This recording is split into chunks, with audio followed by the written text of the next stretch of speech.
What's up, Willowbrook? Today we're in Mark chapter 12. And in verse 28, a scribe asks Jesus the question, which is the greatest commandment? Now keep in mind, there were 613 commandments in the Torah. 613, that's a lot, right? And Jesus is asked, which is the greatest? Now he responds by quoting Deuteronomy 6 verses 4 through 5. He says, the most important commandment is this: to love God, the one true God, with your heart, with your soul, with your mind, and with your strength. So he's saying to love God with your whole being. Now you would think that this would suffice, right? Love God, that's the greatest commandment. But yet Jesus takes it a step further. And he quotes Leviticus 19 verse 18, and he says, the second most important commandment is this: to love your neighbor as yourself. And there is no greater commandment than these. So Jesus takes the command to love God and the command to love your neighbor and joins them together. So he's essentially saying you can't have one without the other. If you love God, you have to love your neighbor. You know, we see this in 1 John 4:20. It says, if you claim to love God but hate your brother or sister, you're a liar. So as Christians, the place we start is precisely with our love for God. Jesus even said it's the greatest commandment.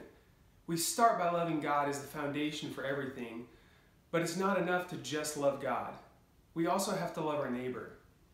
You know, Jesus redefines what that word neighbor means. In the Gospel of Luke, he says our neighbor is no longer just the people that look like us or the people that live next door to us. Our neighbor is everyone, even the people that you consider to be enemies. So think about it for a second. Are you loving God with your mind? This could look like studying scripture or praying or meditating on God. Are you loving God with your strength? This could mean serving in your church or your community. This could mean exhibiting self-control or taking the resources that God has given you and using them to honor Him. And are you loving your neighbor? This could be finding someone that has a need and helping them with that. This could be spending time with people or praying for people.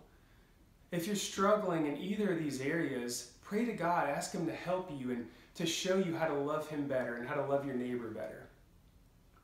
You know, in a culture of us versus them, in a culture of Democrat versus Republican, or even Alabama versus Auburn, as Christians, as believers, we've been called to live out this greatest commandment: to love God and to love our neighbor.